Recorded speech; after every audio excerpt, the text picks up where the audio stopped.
Hello friends, welcome to One Book. Today we're exploring a book about investing in yourself. Michael lived in a small town. His studies were average. His job was ordinary too, waking up in the morning, catching the same bus, the same office, the same complaints. Life felt like it was running in a loop. Michael often thought, why does this only happen to me? Big opportunities only go to others. He felt that both his luck and his capabilities were limited. This thinking accompanied him to the office every day and returned home as exhaustion. One day while returning from the office, the bus broke down.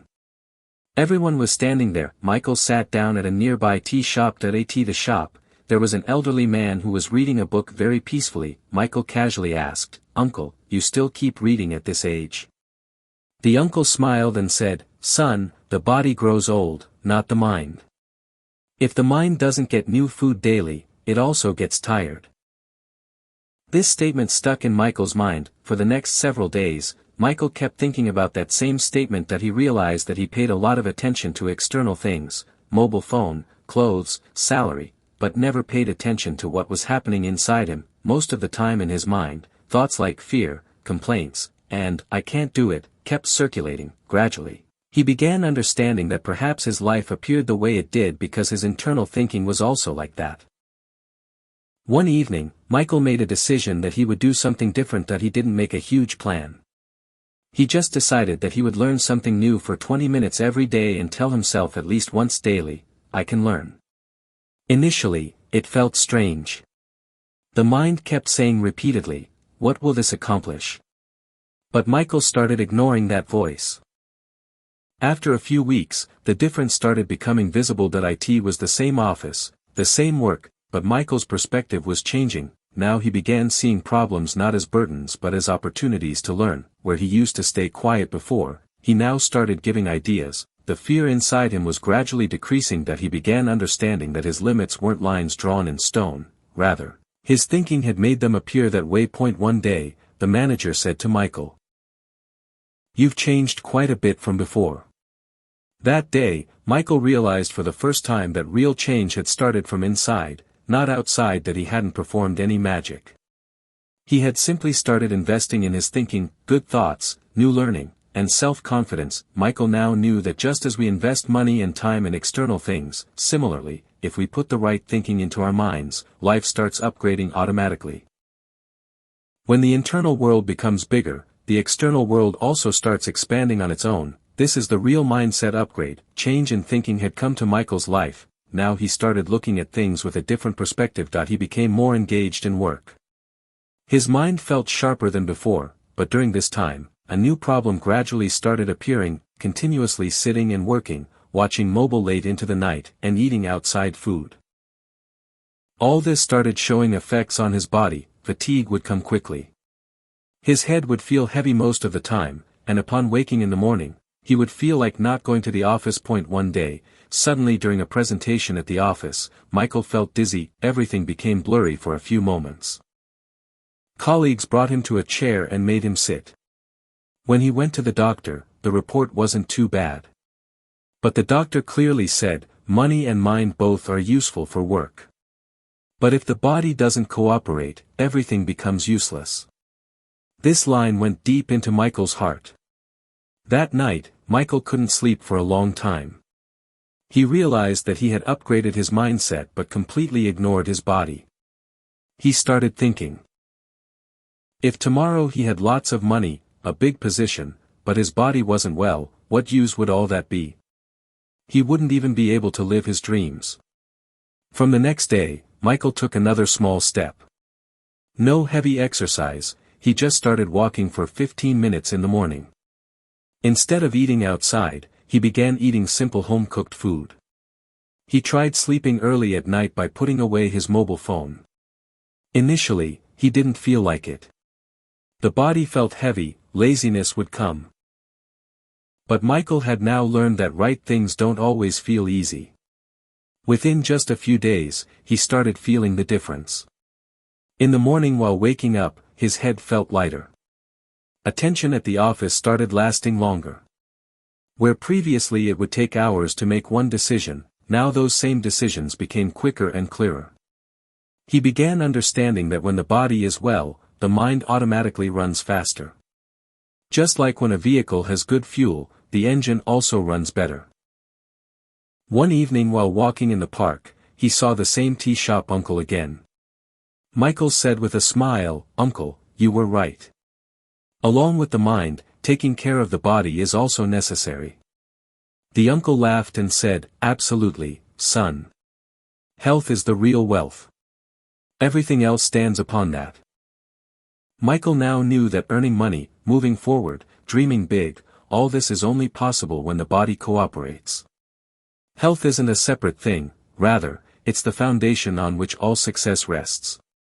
If the foundation is weak, even the biggest building can collapse. Now Michael had started considering his body not a burden but his biggest partner. He understood that when you respect your body, good food, proper sleep, and a little exercise, that same body gives you double strength. It sharpens the mind and helps make better life decisions. This was the real wisdom that Michael was now living. Michael now felt more balanced than before. His thinking had changed, his health was improving, and his name was being mentioned at work too. But a few months later, a big change came to the office.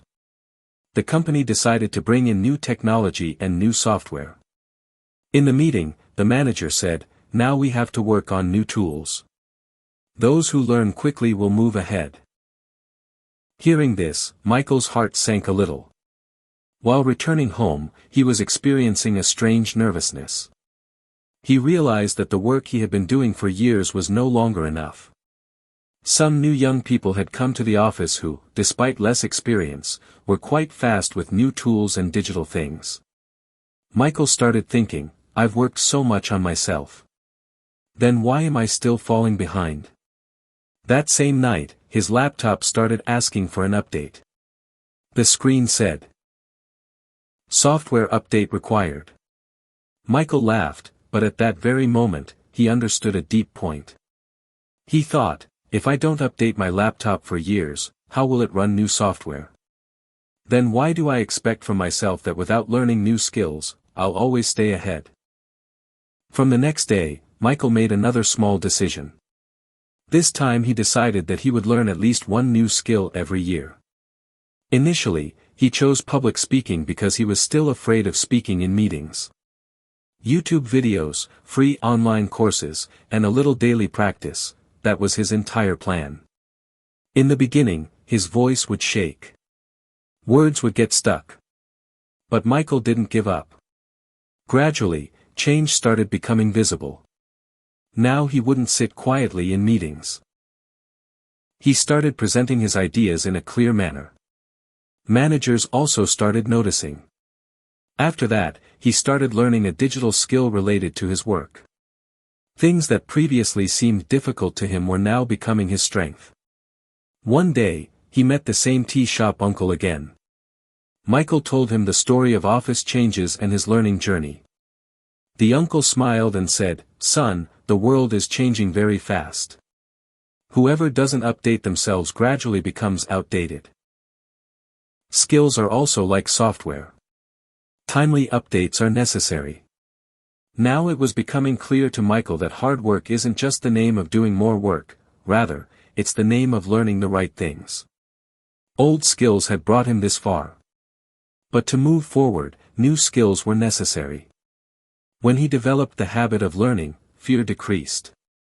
He started gaining confidence that no matter how much the world changes, he can adapt himself accordingly. Now Michael made a promise to himself. One new skill every year, no matter how small. Because he had understood that the person who keeps themselves updated, their value automatically keeps increasing.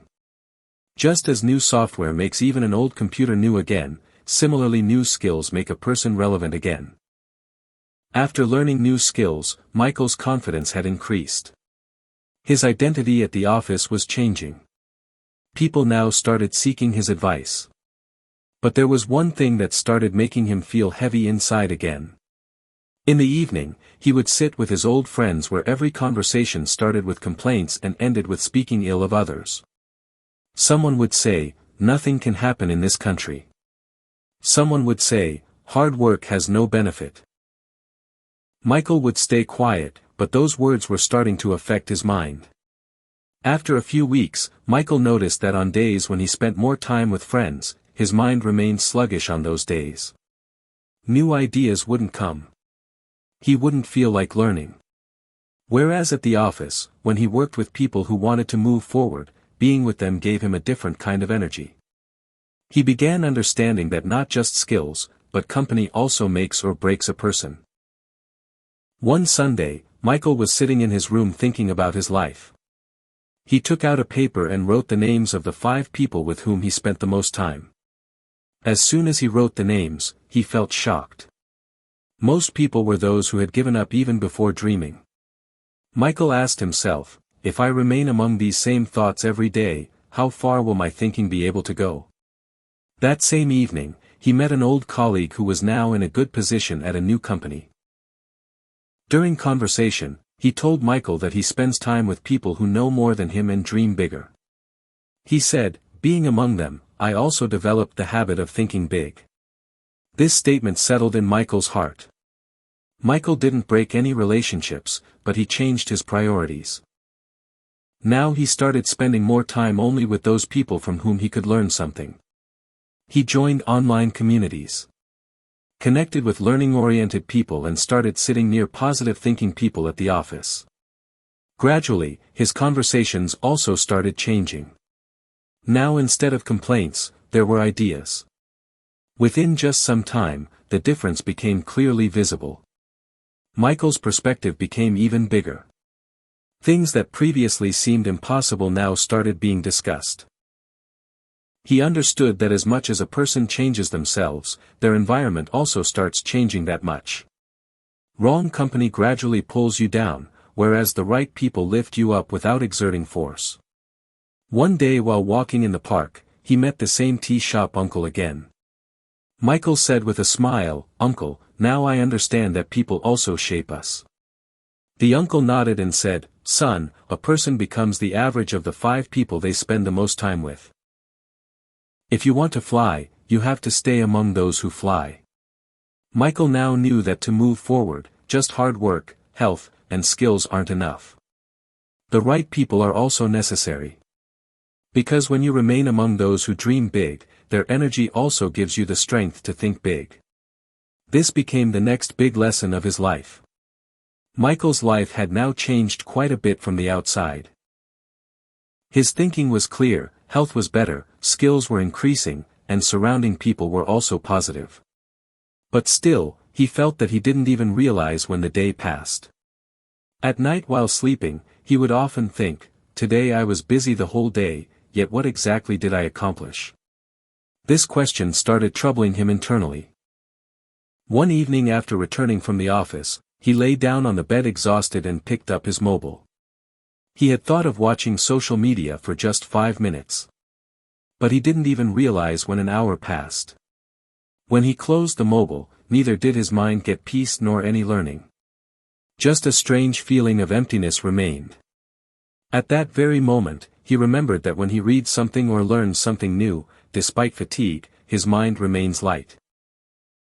The next day during lunch break, Michael saw his senior who was reading a book with a peaceful mind. Michael asked, "How do you manage to read even after doing so much work?" The senior smiled and said, "I don't spend time, I invest it. I put time into what will be useful tomorrow." This line started echoing in Michael's mind. In the evening after coming home, Michael thought about the past week. He felt that he didn't look at time like he looked at money. Before spending money, he would think, but not while spending time. He decided that now he would put a few minutes of every day into work that would move him forward. Initially, just 30 minutes, sometimes a book, sometimes learning a new language, sometimes practicing his skill. The first few days felt difficult. Mobile would repeatedly draw attention. The mind would say, "Relax a little." But Michael started understanding the difference between relaxing and wasting. He realized that real rest is that which makes tomorrow better, not that which just passes time. Gradually, he started seeing the difference. Those same 30 minutes were sharpening his mind. The speed of understanding things had increased. Decisions were becoming clearer. He started feeling as if he had invested his time in the right place. Now he wouldn't pick up his mobile in every free moment, rather, he would ask himself, what will be the return on this minute?